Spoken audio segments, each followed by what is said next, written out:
Your dedication is paid off. You know who I'm talking to.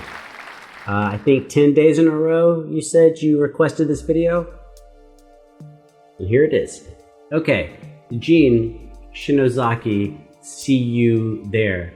Now, as much as I love Gene and I respect people getting paid, I hope I don't get copyright flagged for this, man. You know, cause like,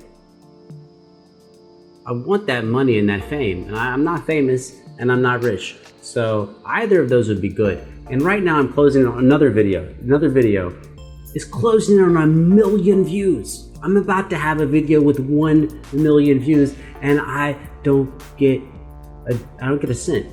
Like not one cent. So like I'm kind of impressed with myself that I'm gonna have a video with 1 million views, but as like a business person, as an entrepreneur, that's a bad business model to like get 1 million views and not get any money. We do it for the love of the game, but at some point you gotta get paid. You have to, or else the other shit that goes on. Let's do animals. The wolves will come to eat, and if you cannot feed the wolves, they will eat you. So anyways, that's just kind of about YouTube and copyright. All right, Gene, I don't remember the name of the last video of his I did, but he was awesome. Awesome. Really great guitar playing and great beatboxing. Just awesome all the way around. So I'm happy to be doing him again. I don't know if he's gonna feature some guitar or not. But it's one of those things where it almost doesn't matter if he plays guitar or not. I would like him to, because I'm a guitarist. I would like to see him play some guitar. But knowing that he can play and that he can do a damn good job is important. Because now if there's no guitar, I still know he can do it. That shit's important. It's important to have a relationship with your performers in this case, or your audience, if we could go the opposite direction. Okay. See, this is not a 6-minute intro. Not every video is 6 minutes before I do some shit. Let's go. I can't wait to see you when you're not angry. Yeah. Seems like all I do is keep you from smiling. Ooh, he's really got a Bobby McFerrin sound to his vocals, where he's like, I don't have a good word for this. Not raspy, but he's putting a lot of airiness into his vocals, which is doing a cool thing. But then when he goes to the bass, he has none of the airiness. So he's keeping his bass sharp. Sharp as in focused. And then his vocals, he's giving them a little more, I would say space, but I use the word space too much. He's giving width. How about that? He's giving width to his vocal melody, but he's keeping his bass very tight. Wherever you go, I'll be with you. Even though our hearts are torn in two, the moments we share may fade away. What? Never will the things I learned from. Was it all a dream?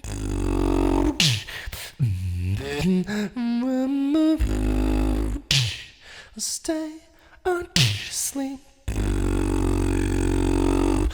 I'll see you there. I might have to do a John Mayer. If I remember at the end of the video, I will do a John Mayer theory thing that I think might surprise you.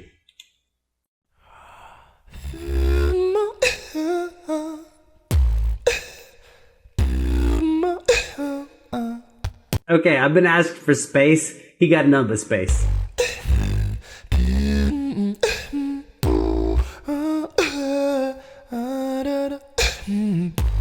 I'll see that.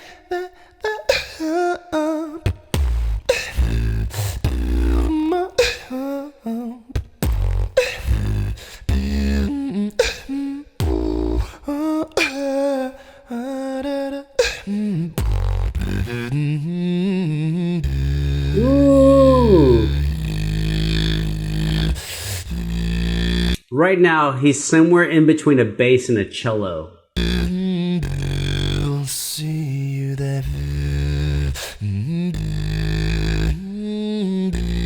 It feels like more like a cello, but I mean, I guess badass bass players can do some wicked shit. But I'm going with cellist.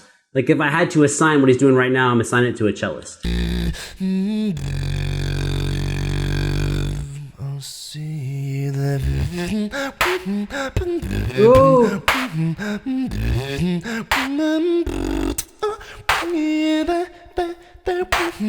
That is the arpeggio from Pachelbel's Canon in D. Da da da da da da da da. It's 5 notes up and then 3 notes up, and that fills our entire measure. Da da da da da da da da da da da da da da da da da da da. Also, Ave Maria, which is Bach, and also is it Schubert? You look up Ave Maria.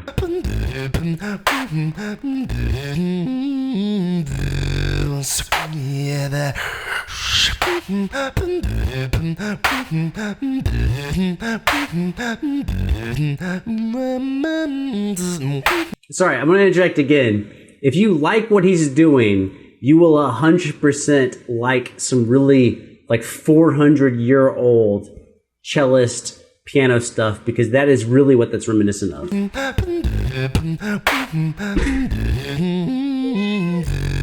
I'll see you there.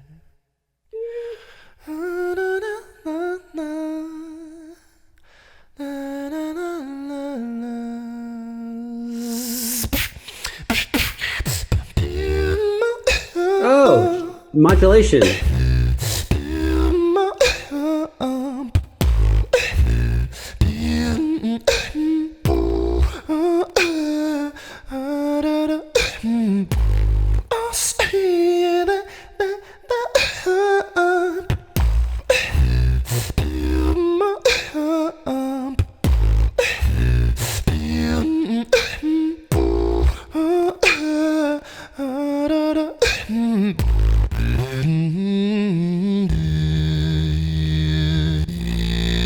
Ooh. I'll see you there. I don't know if you call if that's what you call double voice or overtones or throat singing or whatever, but dope.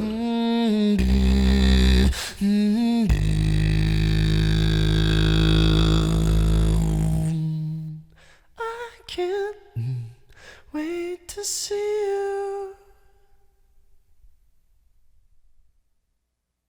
Excellent. I thought it was excellent, and I managed to remember that I was going to talk about John Mayer. Okay, so this is something, if you will see how this relates to all this, but you just got to give me a second. Okay, so when I first came to college and I was playing like guitar on my balcony, and then people would be, this sounds cheesy, but people would be like, "Oh my god, dude, you're fucking dope." They'd be like yelling from like 3 stories away, and then I would like take my guitar and I could run over there and hang out with people because there's like a party fiend. It's like whoever's awake and whoever thinks this shit is dope, let's do that. Okay, then people started asking me, "Hey man, play some John Mayer." And at this point, I was like, I don't know who this guy is, but you know, I want to serve the audience, so I started looking up stuff, and the first thing I noticed was, ooh, this guy's playing some fancy chords. For a guy playing pop music, these are not pop chords. This guy knows something, but he's hiding in pop land. And then the first time I heard him take a guitar solo, I was like, hold up. This guy is a blues phenomenon.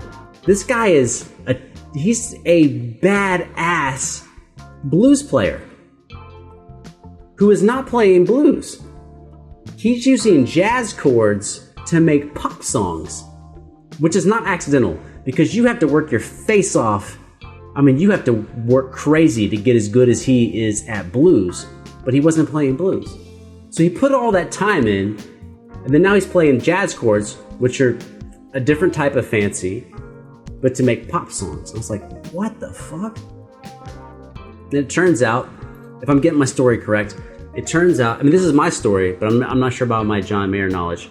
is that it turns out that John Mayer was a crazy guitar badass. Just fucking badass. And he is fucking good. He's crazy good. And what I was reading was that he made a decision. He realized that if what he spent all his time on was being a fantastic guitarist, then he was going to severely limit his audience to guitar players and that type of audience. And instead, all of a sudden, all the first tracks I heard of John Mayer, no solos. Crazy soloist, no solos. Crazy on the electric guitar, all acoustic songs. And then doing jazz voicings on pop songs.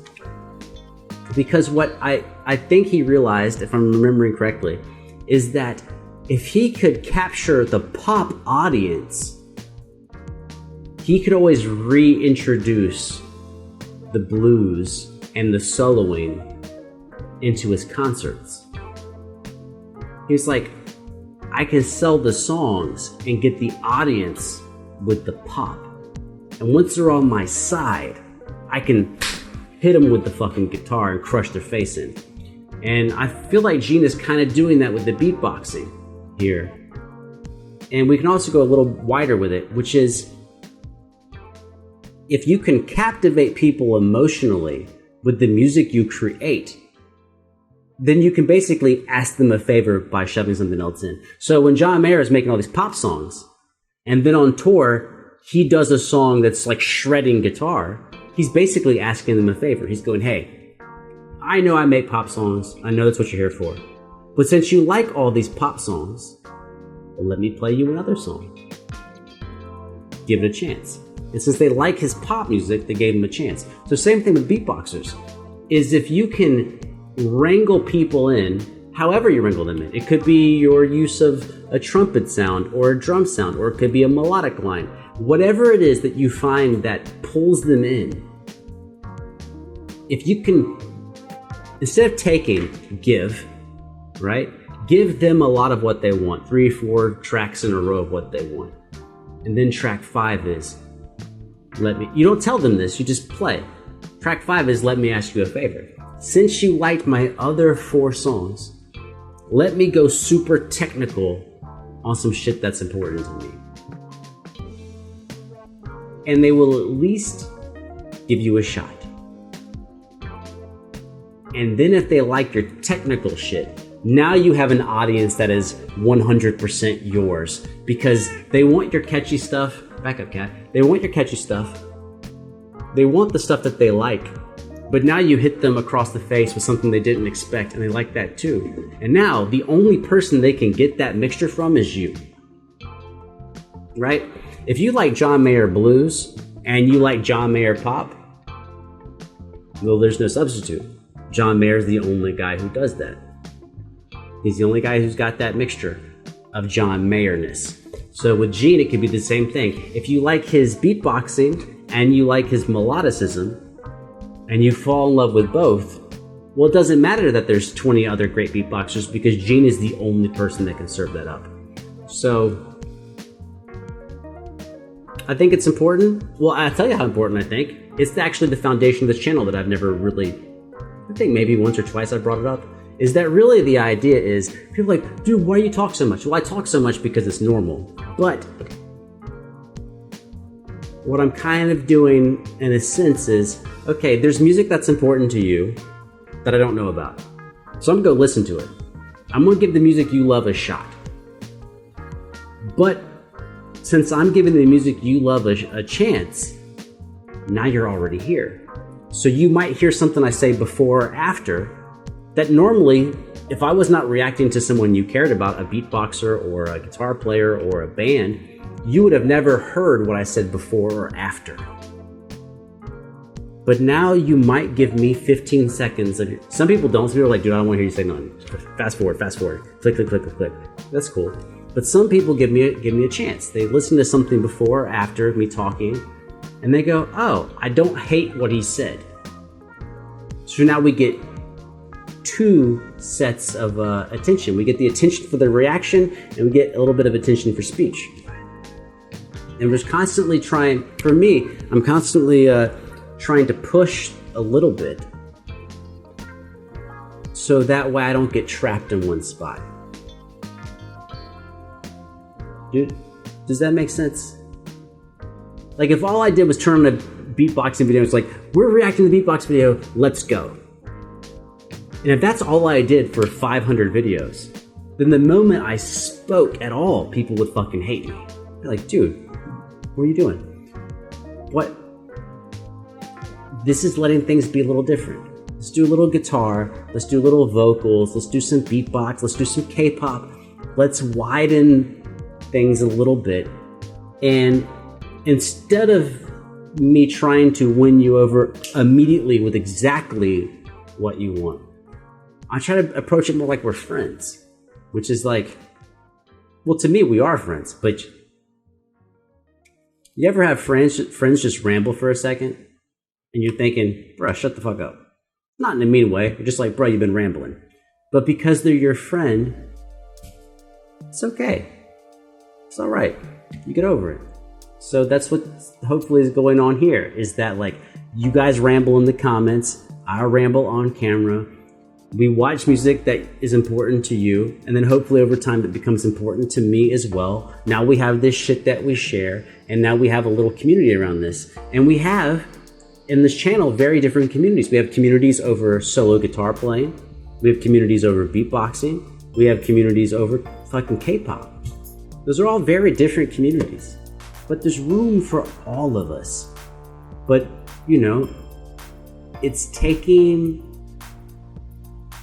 the time and the risk to develop something new. And there is absolutely something wrong with that, which is in the short run. You know, today, tomorrow, the day after that, views will be down, comments may be bad, dislikes may be down. But we're not, when I say we, I mean me and you guys that are present, is we're not focused on the maximum badassness tomorrow. We're focused on the maximum badassness for our lifetime. And that's tremendously higher. What we can accomplish in 15 years is way bigger than anything we can accomplish in 2 or 3 days. And it's be willing to sacrifice. So I'm learning a lot from y'all. I'm learning a lot from these videos. And just forever a student, always a student. Always a student of life and of performers and of people who work hard. There's never, there's so much to learn, there's so much to see that we're gonna die without seeing even a fraction of it. So I try to approach that, even though I speak kind of emphatically, in my heart, it's always a humility, because whatever my goals are and whatever it is I want out of life, I know I'm going to die far, far short of that. And instead of letting that weigh me down, I let that lift me up and go, well, let's get it. Let's fucking go after it. We're going to die far short of our dreams and aspirations, but we can still fucking rock this bitch out. Because it's not for us. You know what I'm saying? It's not like I'm the only one who's going to die short. Everyone's going to die short. Okay, well, since it's everyone, there ain't no reason to feel sad about it. Let's fucking go get it. Let's go find it. Let's enjoy it. And I think that's what the fuck we are doing here. We're enjoying it. I hope